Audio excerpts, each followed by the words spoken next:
Good morning, good afternoon, good evening. Guys, Kevin sir back from Personal Tutor. Standard 9th history playlist आप लोग देख रहे हैं. Chapter है Nazism and Rise of Hitler. Topic is ordinary people and the crimes against humanity.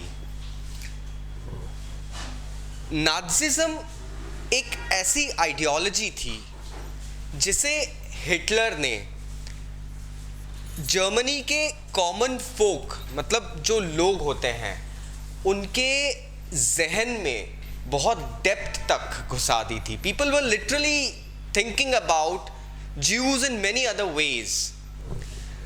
बहुत सारे लोग Nazi language, Nazi ideology follow करने लग गए.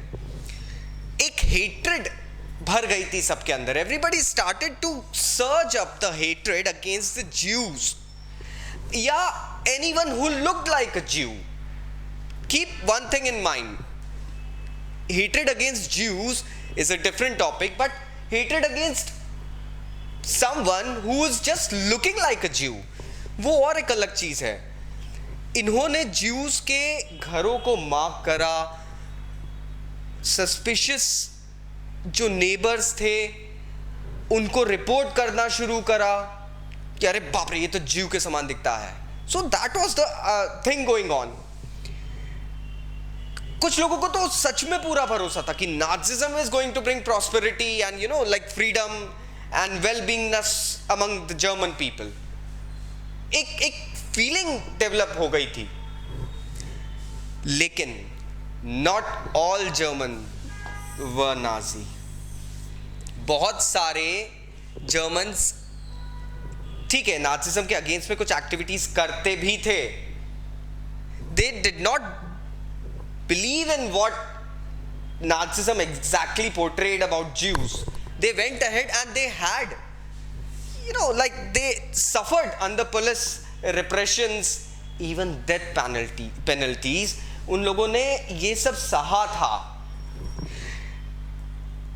अगर हम बात करें तो ठीक है इन लोगों के अलावा एक मेजॉरिटी जर्मन पॉपुलेशन जो थी दे वर सिंपली ऑनलुकर्स.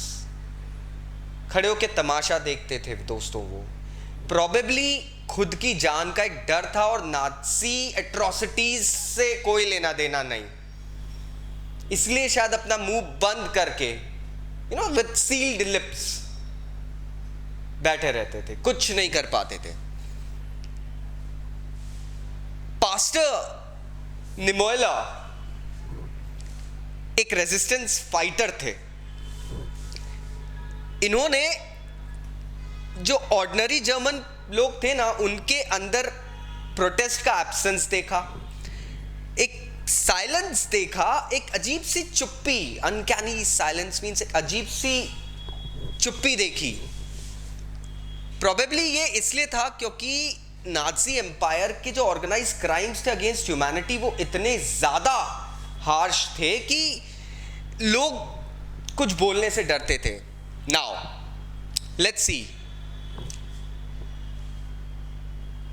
जब उनसे पूछा गया ना कि ये लोग चुप क्यों हैं तो उन्होंने एक बहुत अच्छी फ्रेज बताई थी. First they came for the communist. Well I was not a communist. I was not a communist. So I said nothing. पहले वो लोग कम्युनिस्ट के लिए आए, मैं कम्युनिस्ट नहीं था तो मैंने कुछ नहीं बोला. Then they came for the social democrats. Well, I was not a social democrat, so I did nothing. Then they came for the trade unionists, but I was not a trade unionist. And then they came for the Jews,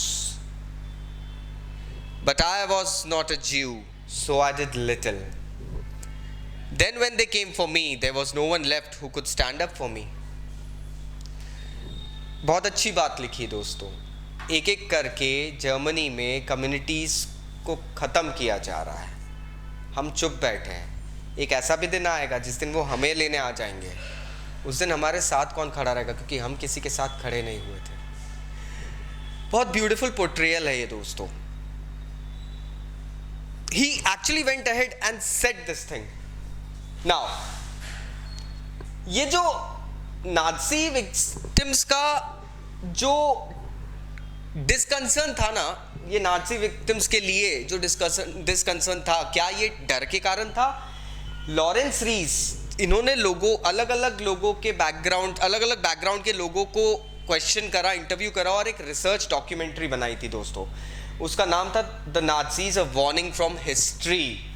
Arna Kranz एक ordinary German teenager थी 1930s में, अभी grand mother है। वो कहती है 1930s offered a glimmer of hope not just for the unemployed but for everybody, for we all felt downtrodden।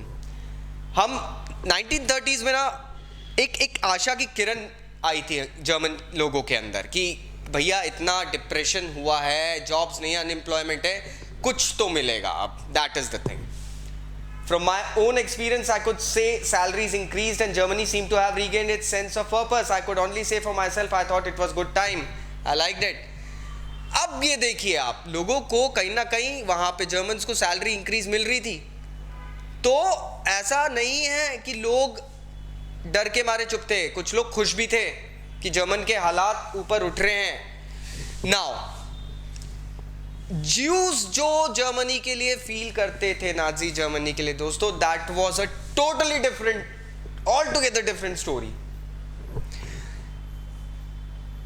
Charlotte Beradt ने secretly लोगों की जो ड्रीम्स थी ना, वो अपनी डायरी में रिकॉर्ड करी, जो वो सोचते थे ज्यूज, और बाद में उसको पब्लिश किया था। एक बहुत ही डिस्कंसर्टिंग बुक थी दोस्तों, मतलब it is simply a moving book. I couldn't handle it when I went ahead and got a chance to grab my hands and read it. उसका नाम है Third Reich of Dreams. This is Third Reich of Dreams. इसमें उन्होंने explain करा है कि किस तरीके से ज्यूइश लोगों ने, जैसा उनका पोर्ट्रेल किया जा रहा था नाजी जर्मनी में, bent nose, the way they walk, the way they look, Jewish लोगों ने एक्चुअली अपने आप को वैसा देखना शुरू कर दिया था। हुक्ड नोज है, उनके बॉडी मूवमेंट्स अलग हैं, एक स्टीरियोटाइप जो मेंटेन करते हैं, स्टीरियोटाइप मतलब एक धारणा जो मेंटेन करते हैं, वो एग्जैक्टली चीज यहां पे होने लग गई थी।